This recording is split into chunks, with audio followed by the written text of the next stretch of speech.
Chapter 19 of the book of Genesis deals with the destruction of the city of Sodom. The Lord came to Abraham and informed him of the fact that because of the wickedness of Sodom, it was necessary for the judgment of God to come. Abraham pleaded with the Lord for Sodom,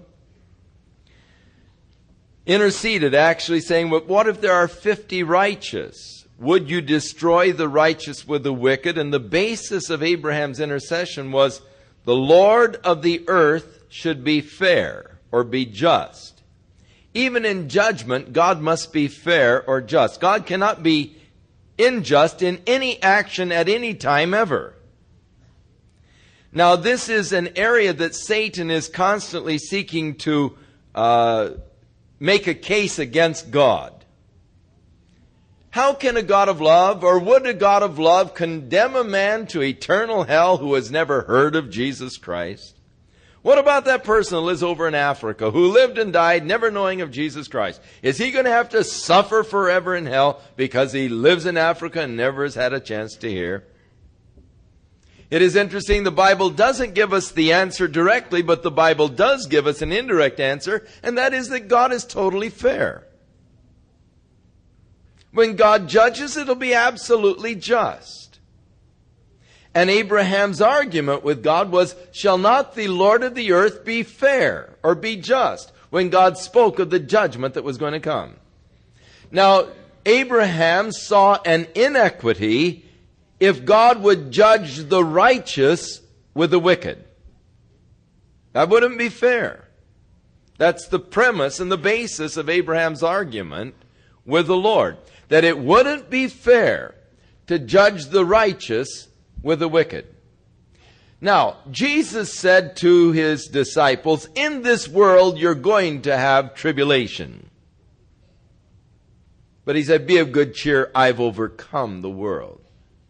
The church has had tribulation. The church today is under great persecution. In Romania, they're tightening again their communistic hold, and they are again beginning to really persecute the church in Romania. Many of the pastors have been in prison in the past few weeks. Christians have been persecuted in China, in Russia, and in those communist-dominated countries, as well as the Muslim-dominated countries.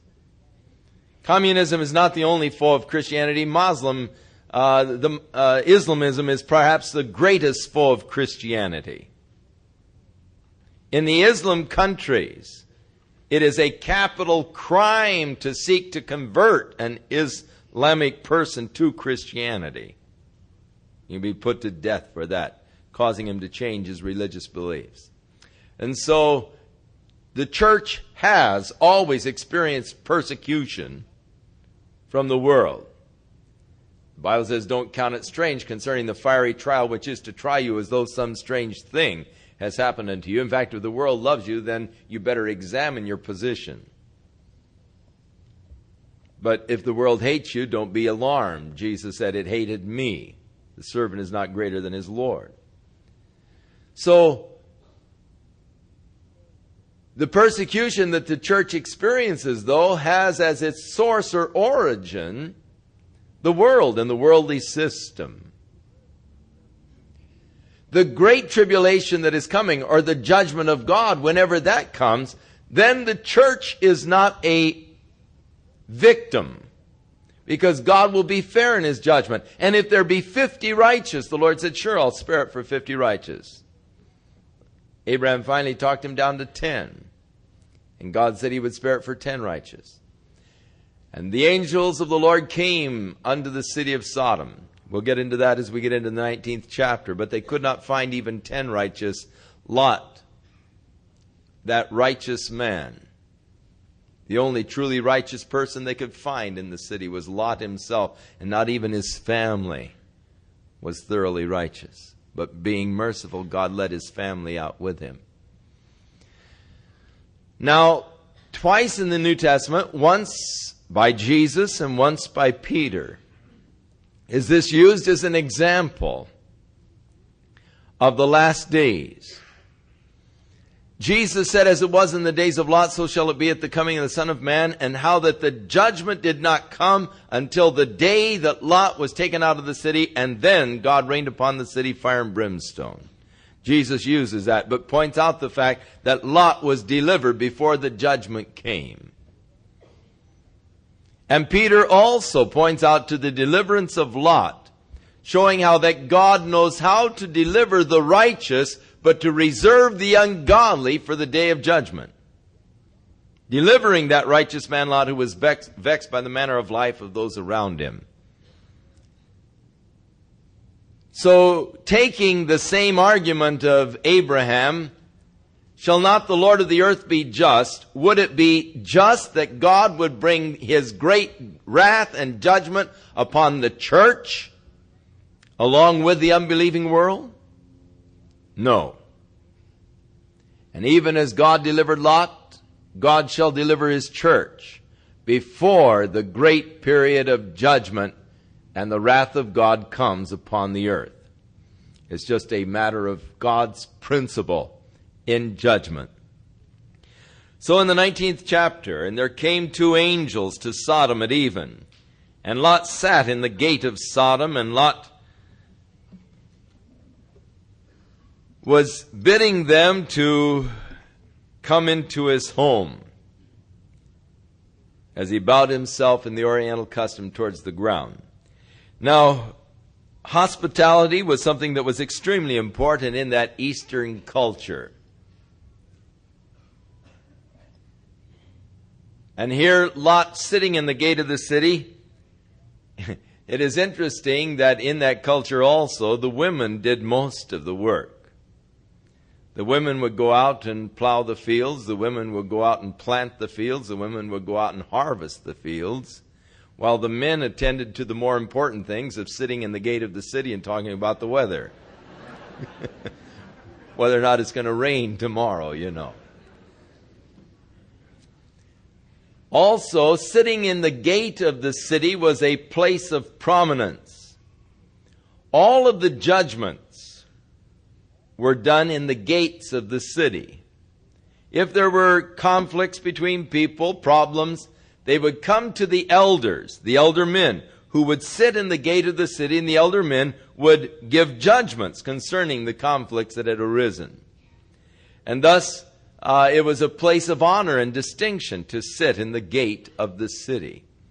And so Lot, sitting in the gate of the city, saw these 2 men as they were coming at evening, bowing down to them in the oriental custom. He invited them to turn in to the servant's house and tarry all night, to wash your feet and rise up early and you can go on your way. And they said, no, we will abide in the street tonight.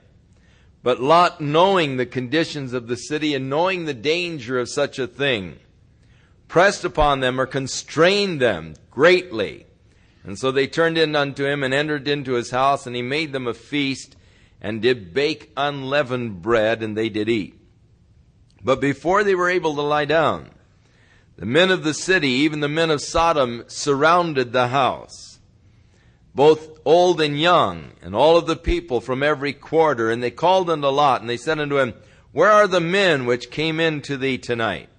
Bring them out to us that we may know them. And this is to know them in an intimate sexual way. And Lot went out at the door unto them and shut the door after him. And he said, I pray you, brethren, do not so wickedly. Behold, now I have 2 daughters which have not known man. Let me, I pray you, bring them out unto you, and do ye unto them as is good in your eyes. Only unto these men do nothing, for therefore came they under the shadow of my roof. Now, this, of course, first of all, shows what low esteem the woman was held in that particular culture. Lot was willing to sacrifice his own 2 daughters unto this mob. Their virginity and all, he was willing to turn his own 2 daughters over to the mob that they might do what they would to his 2 daughters, and yet seeking to protect the 2 men who are strangers to him. But yet, if you would take a visitor into your home, then you took the responsibility for them to really take care of them completely. But women were held in extremely low esteem in that day, in that culture. And in many of the primitive cultures, women, be thankful for Jesus Christ and for Christianity, because Jesus is the one who brought really the elevation of womanhood and the honor to the women, and that equalizing of the honor and blessing and all. And it's really through Christianity that women have been able to rise and to take their proper place, not as a servant or not any way subservient to man, but on an equal basis with man. But you won't find that in any culture outside of where the Christian gospel has gone and where the Christian culture has gone. There always has the state of the woman been elevated. Where there is not a strong Christian gospel, the state of the woman is always that of a subservient state. And if you study your history, you'll find that this is so. In Greece, in the Greek culture, which was supposed to be such a cultured nation, the women had a very low place, especially the wife. She was considered just one step above the slave. So it is the gospel of Jesus Christ which is declared there is no difference, male nor female, bond or free, but has given us all an equal status in Christ. For Christ is all and in and through Him the equal status has been established. But here Lot, and again I believe that secondly it shows that even Lot himself and his own morals and his own values had been corrupted by his living in Sodom. I do not see how you can live in the midst of such corruption and it not have some influence upon you. Living as we do in this day and age in which we live, we are under constant bombardment and constant pressure to accept evil, to tolerate evil, and to accept perversion as natural.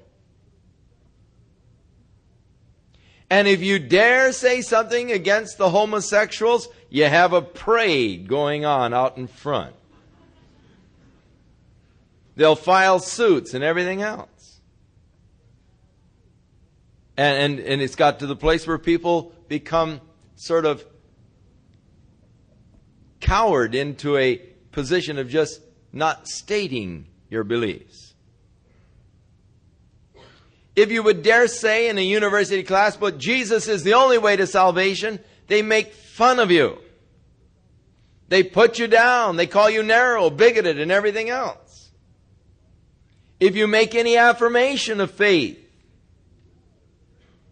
and a belief in living a moral, pure, righteous life, then you're accused of being, a Victorian and living in the past and all of this because of the tremendous pressures. And so it's hard to live in the midst of a society that is so corrupt without it rubbing off a little on us. At least we don't speak out on the issues in which we should be speaking out because we feel sort of threatened.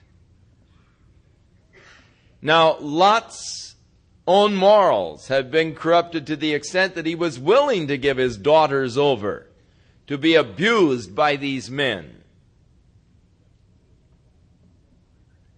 The gesture was not a fine gesture of Lot's. It was a gesture that showed his own moral depravity as the result of living in Sodom. Lot made the choice of moving into the plains. He pitched his tent toward Sodom. That was the beginning of it, but now he has his house in Sodom. There is a danger in pitching your tent towards the world. It's interesting. Blessed is the man who walks not in the counsel of the ungodly, nor stands in the way of sinners, nor sits in the seat of the scornful. There's a progression there. First of all, you're listening to the counsel of the ungodly. Next of all, you're standing around with them. And the next thing, you find yourself sitting in their company. Lot moved toward Sodom. Next, he was living in Sodom. But it had its effect upon his own life and upon his own moral values, the offering of his daughter to this crowd of men. But they weren't interested in his daughters. They were desiring these men that had come to Lot. And so Lot said, don't do this wickedness to these men. They came under the shadow of my roof. They're under my protection. And they said, stand back. And then they began to say, this fellow came in to live with us as a stranger, and now he's going to try to judge over us. They said, we'll deal worse with you than with them. And they pressed sore upon Lot, and they came near to break the door. But the men, that is the angels, put forth their hands and pulled Lot into the house, and they shut the door. And they smote the men that were outside the door with blindness, all of them, so that they wearied themselves to find the door. And the men said unto Lot, that is the angels, do you have any here besides? Do you have sons or daughters? Whatsoever you have in the city, bring them out of this place. For we will destroy this place, because the cry of them is waxed great before the face of the Lord, and the Lord hath sent us to destroy it. And Lot went out and spake unto his sons-in-law, which had married his daughters, and said, up, get out of this place, for the Lord will destroy this city. But he seemed as one that mocked unto his sons-in-law. Now, though Lot did not escape the pollutions of Sodom entirely, and the Bible gives testimony of him in Peter, that righteous man, referring to Lot. And it speaks about how he was vexed by the way people were living around him. Though he was strong enough, because of his early background and experiences with his uncle Abraham, to survive in this corrupt society, yet his living in the midst of the corrupt society cost him his family and the morals of his children. Now, there are sometimes I hear people say, well, I have my own philosophy that I live by. I don't need Christianity. It's just a crutch. I remember sitting one night with a man who was a plumber, and he was just one of these hard guys, and I don't need any crutches, and Christianity is just a crutch, and I don't need it, going on and on. You know how he was a self-made man. He had his own philosophy, and he could get by and all of this. Of course, he was drinking the whole while he was talking to me. But I watched the three sons of that particular man, as they all got into drugs. And I saw his sons totally destroyed by drugs. So where he might have been able to maintain in a society with his booze, his sons weren't able to maintain. And they all really just destroyed themselves with drugs. Many times, a man will say, but I am able to do it, I am able to stand, I am strong and all this.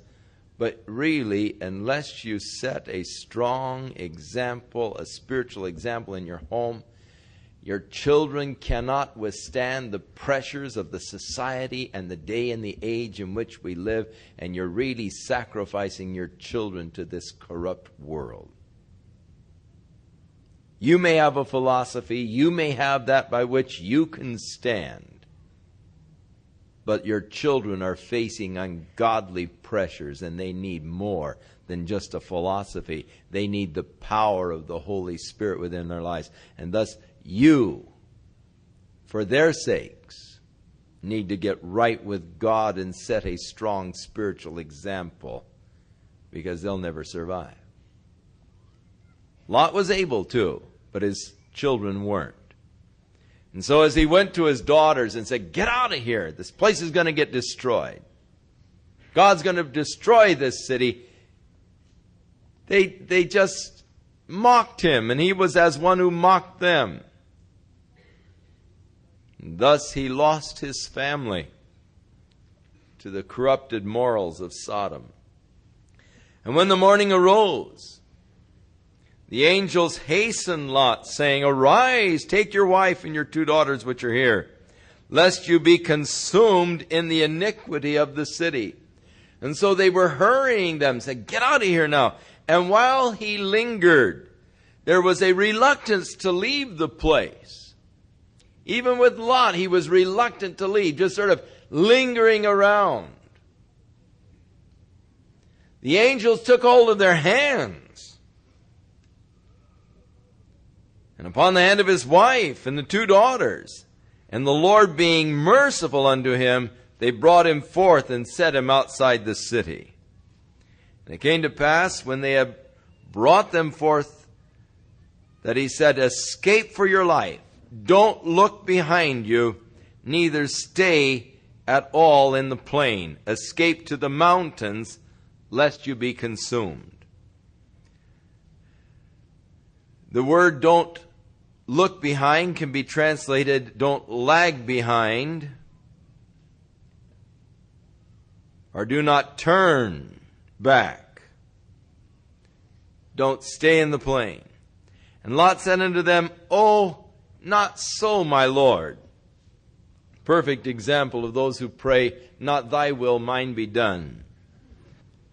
How inconsistent we are even in our language. "Not so, my Lord." Wait a minute. Lord is a title.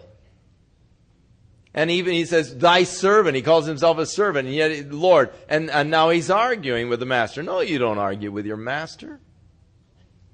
If he's your Lord, you do what he says. If you're doing what he said, he is your Lord. If you're not doing what he said, he's not your Lord. And I don't care how much you say, "Oh, Lordy, Lordy," or "my Lord," or whatever.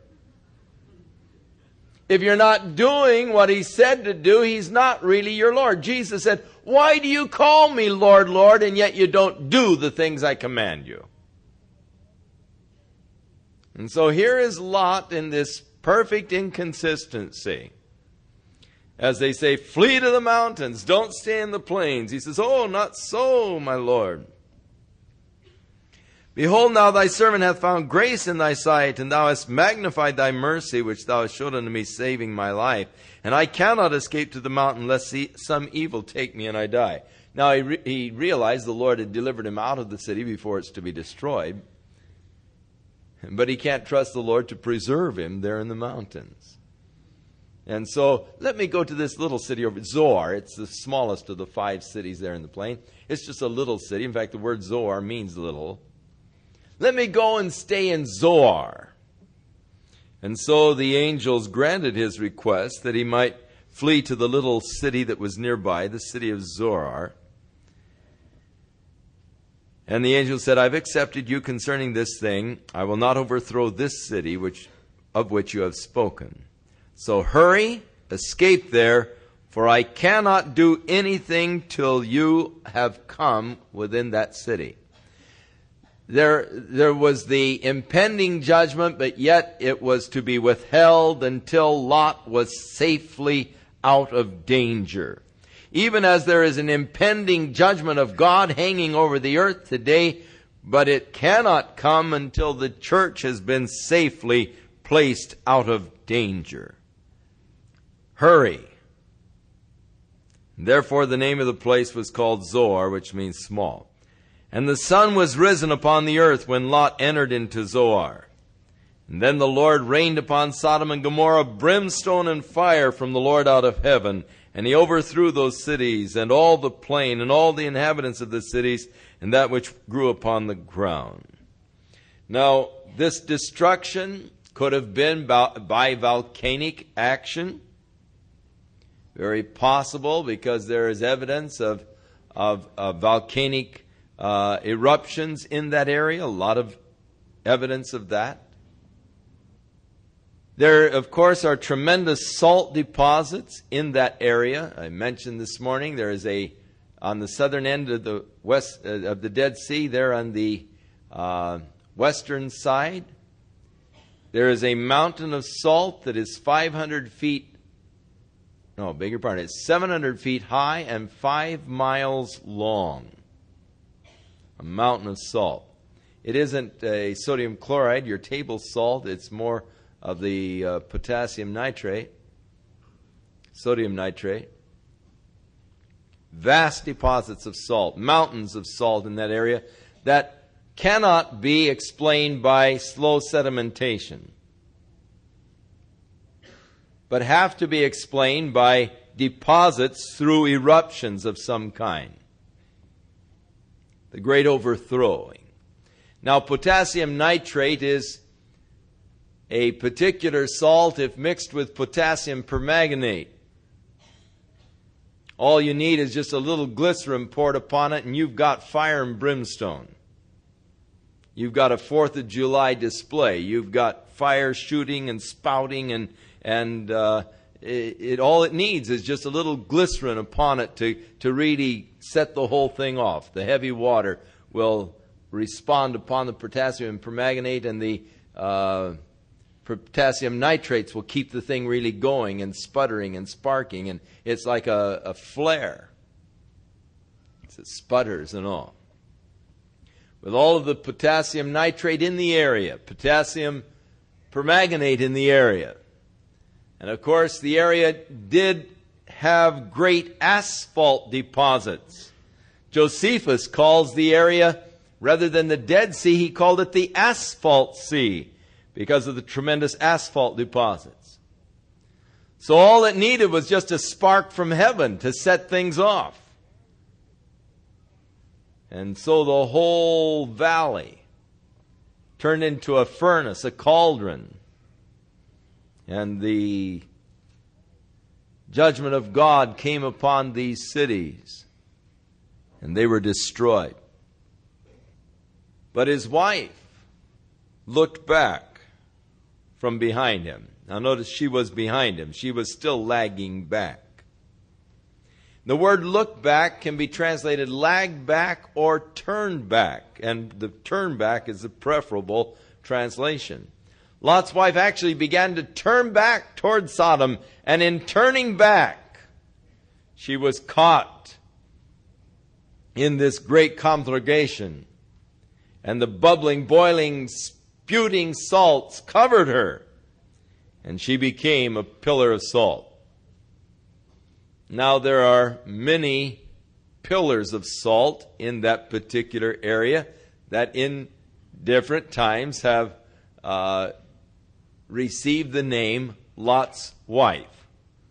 And there are some even today that the guides will point out as Lot's wives, pillars of salt. They're in the southern end of the Dead Sea region. Now, the southernmost part of the Dead Sea, the southern 10 miles, is only about 10 to 20 feet deep. In fact, it's less than that now. It's extremely shallow. And many Bible scholars believe that the city of Sodom actually lies under the southern end of the Dead Sea. The northern end of the Dead Sea is 30 miles long and 10 miles wide and has a depth of up to 1,400 feet. But as the result of the silt that has settled through the Jordan entering into the Dead Sea for so many years, the silt has filled up the bottom and has thus raised the level of the sea until the sea extended southward over this plain area of 10 miles square, covering it. And that is more recent in time. So that they believe that the cities of Sodom and Gomorrah probably lie under the southern end of the Dead Sea. We know of the silting process that's taking place where the Colorado enters into the area of Lake Mead. In fact, we are now quite concerned about this silting up of Lake Mead, how that the volume of water that it contains is less because of all of the silt that is building up, and the silt is actually forming a dam of its own in the upper end of Lake Mead. Already it is creating quite a problem in the Aswan Dam, which is a relatively new dam. And thus the silting process, of course the Jordan is a very muddy river, and the silting process of the Jordan, filling up the Dead Sea and causing it to overflow on the southern end, covering the plains, and thus covering perhaps the cities of Sodom and Gomorrah. However, in the last 10 years, they have discovered 5 cities on the eastern bank of the Dead Sea in the southern end. And they now believe that maybe these were the cities of Sodom and Gomorrah and Zoar there on the eastern side. But we, of course, are not certain on that, and it doesn't really make that much difference to the scriptural record, except that there is evidence of volcanic action. There is evidence of this great destruction of God as he rained fire and brimstone and salt upon this area. And Abraham got up early in the morning from the place where he stood before the Lord in his intercession. He looked toward Sodom and Gomorrah and toward all the land of the plain, and he beheld, and lo, the smoke of the country went up as the smoke of a furnace. Now Abraham was living in Hebron, which is just about due west from the Dead Sea. And so in looking down, it isn't that many miles, maybe 10, 15 miles from Hebron as the crow flies to the Dead Sea. He saw the smoke coming up from the area of the plains like a great furnace.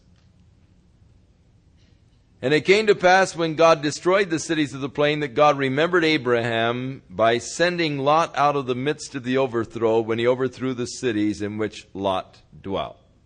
So the indication here is that it was because of Abraham that God spared Lot more than for Lot's sake himself.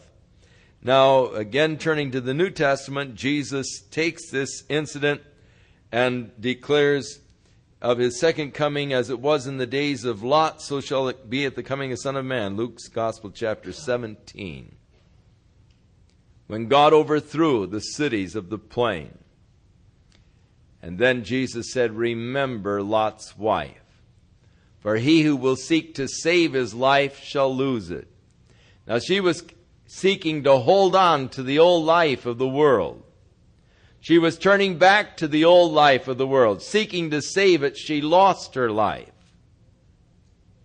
And so the warning of Jesus, remember Lot's wife, turning back to the world, seeking to save the old life of the world, will only destroy you. But he who will lose his life, Jesus said, the same will save it. Lose his life for my sake.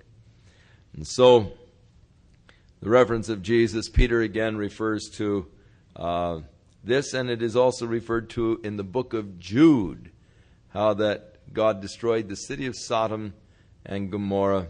It's them suffering the vengeance of everlasting fire. So Lot went up out of Zoar. He asked permission to stay in Zoar, but when he saw this judgment of God destroying the other cities, he became frightened. And he left Zoar and he went where the Lord told him to go in the first place, up into the mountains. He fled on up then into the mountains, and his 2 daughters with him, for he feared to dwell in Zoar. And he dwelled in a cave with his 2 daughters. Now we see the moral corruption of the 2 daughters that were saved.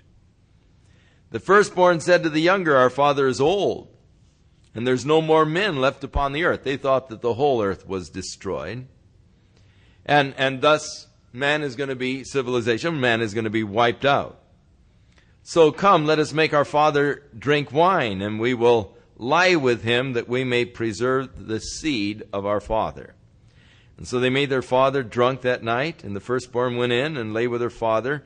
He did not know when she lay down, nor when she arose. And it came to pass on the next day that the firstborn said to the younger, I was with my father last night. Let's make him drink wine again tonight, that you might lie with him, that we may preserve life, the life of our father, the seed of our father. And so they made their father drink wine that night also, and the younger arose and lay with him, and he perceived not when she lay down nor when she arose. And thus were both of the daughters pregnant from their father Lot. The firstborn bare a son, and called his name Moab. And he became the head of the nation of Moab, or of the people known as the Moabites. And the other daughter bare a son, and called him Ben-Ami, and the same is the father of the children of Ammon. And so two nations, the Ammonites and the Moabites, came from Lot, and this relationship with his two daughters, of which he was unaware. But again, it shows the moral corruption had its effect upon Lot's family, and we see its effects all the way through. The effect of a polluted society, it's awfully hard to live in it and not be touched some way or another. Now we leave Lot. That's the end of him. We see that he does father a couple of nations, Moab and Ammon. It is interesting that Moab inhabited this same area, the high country that is east of the Dead Sea. That was the area of the Moabites. The Ammonites moved northward and were in the same range of mountains, only north of the Moabites. They became important nations, and Ruth was a Moabitess she was a girl from Moab who came into the lineage of Jesus Christ later on. So they are the descendants of Lot through his two daughters. Abraham journeyed from there towards the south country, and he dwelt between Kadesh and Shur, and he sojourned in Gerar. So Abraham was living in the area of Hebron, but now he is still sort of a nomadic person. If you go over to Israel today, you'll see the Bedouins living in their tents. And they are nomadic people. They'll live for a while in an area, and then they'll get up, pack their tents, and move and live in another area. And Abram was living in tents. He never had a house to dwell in. Dwelt in tents as a Bedouin, as a stranger, as a sojourner. It is interesting that Lot sought to settle down in a city, whereas Abram always realized that he was just a sojourner. He was looking for a city which hath foundation, whose maker and builder was God. And he counted himself just a stranger and a pilgrim upon the earth. So Abram now is moving over into the country of the Philistines. Gerar is the area of the Philistines. And so Abraham said of Sarah his wife, she is my sister. And Abimelech the king of Gerar sent and took Sarah into his harem. Now, this is the second time this has happened. Abraham did it when they went to Egypt years earlier. And he was rebuked by the Egyptian Pharaoh for doing such a thing. Now again, he's doing the same thing. And this certainly says something about Sarah, because she's about 90 years old at this point and still retaining her beauty. So if we could only discover the kind of creams and all that she used, we could probably make a fortune. She is still so beautiful that Abram is afraid that they're going to kill him in order that they might take his wife. And so he says, now you just say you're my sister so that they won't kill me. And so Abimelech saw her and took her into his harem, and Abimelech had not come near her. But God came to Abimelech, verse 3, in a dream by night and said unto him, "You're a dead man." And, or "You're dead, man." It's all how you put the punctuation. And in reality, if you'll notice, that's exactly what God said. That art but is inserted. That you'll notice it's in italics. It means that the translators inserted that because they didn't know the way we talk today.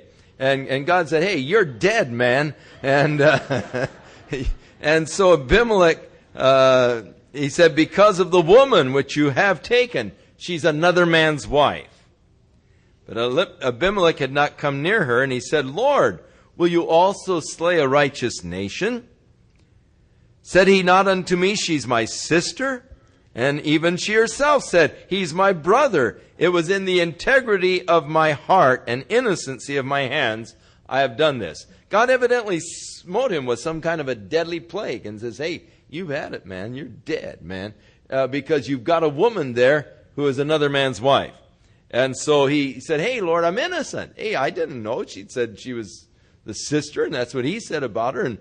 And "I'm innocent, Lord. I didn't really know." And God said, "Yes, I know that you did it in the integrity of your heart, for I also have withheld you from sinning against me. Therefore, I did not allow you to touch her." So God's hand working in the background, God not allowing him to touch Sarah. "Now, therefore," God said, "restore the man his wife, for he is a prophet, and he will pray for you, and you will live. And if you don't restore her, know that you will surely die, and all that are yours." And therefore Abimelech rose early in the morning, and he called all of his servants, and he told these things in their ears, and the men were very frightened. Then Abimelech called Abraham and said unto him, "What have you done to us? And what have I done to you, that you've brought upon me and my kingdom this great sin? And thou hast done deeds unto me that ought not to be done." And Abimelech said unto Abraham, "What sawest thou that you've done this thing?" In other words, "Man, what did I do to you that you do this to me? Why did you do this to us?" And he is challenging the man of God. Abraham is known as the father of those who believe. He is used throughout the Scripture as the classic example of men who believe God and the Word of God. And whenever the Bible wants to use a classic example of faith, it always points to Abraham. Because Abraham believed God, and it was imputed unto him for righteousness. But you know, I like the honesty of the Bible. The Bible doesn't pretend at all that Abraham's faith was perfect. It tells us even of these lapses of faith. It is not faith for Abraham to say, "Hey, she's my sister." That's not really having faith in God. That's a lapse of faith. And somehow I get comfort from it. Because if Abraham's faith were totally perfect, then I think, oh, there's no chance for me. You know, if the guy was in everything just absolutely perfect, they say, well, sure, look how God blessed him. No wonder God blessed him. The guy's perfect. God bless perfect people.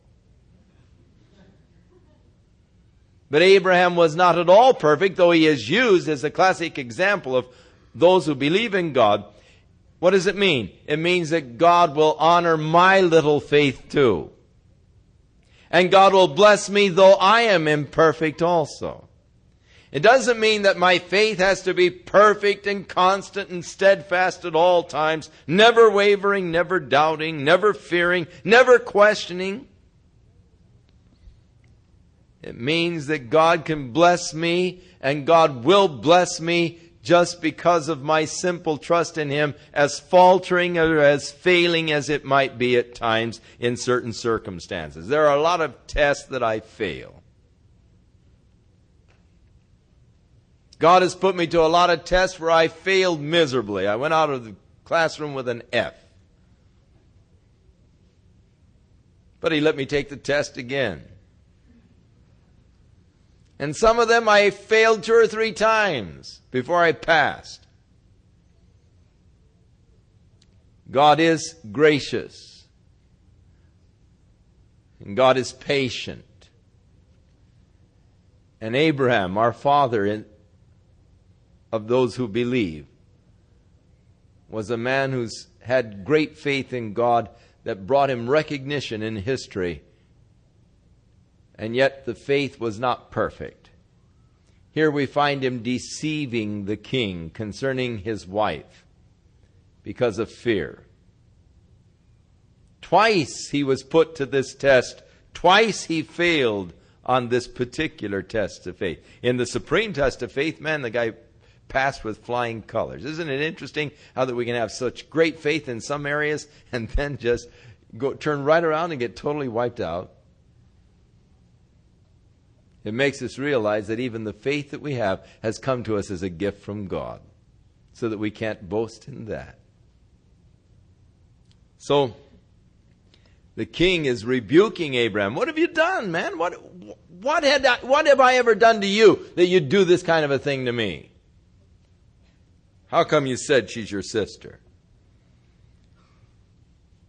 Abraham said, because I thought surely the fear of God isn't in this place, and they will slay me for my wife's sake. He looked around and said, man, these people don't fear God. They're going to kill me for my wife. And he said, indeed, she is my sister, for she is the daughter of my father, but she's not the daughter of my mother. So she was a half-sister to Abraham, and she became my wife. And it came to pass when God caused me to wander from my father's house that I said to her, this is the kindness which you will show to me. Every place where we go, say that he is my brother. And Abimelech took sheep and oxen and men servants and women servants, and he gave them to Abraham and restored Sarah his wife. And Abimelech said, behold, my land is before you. Dwell wherever you are pleased. And to Sarah he said, behold, I have given your brother 1,000 pieces of silver. Behold, he is to thee a covering of the eyes, unto all that are with thee, and with all others. And thus she was reproved. So Abraham prayed unto God, and God healed Abimelech, and his wife, and the maidservants, and they bare children, for the Lord had caused a barrenness to come to the house of Abimelech because of Sarah, Abraham's wife. So Sarah could have been with him for a period of time before this all took place. And yet he had never come to her intimately, though she was a part of the harem.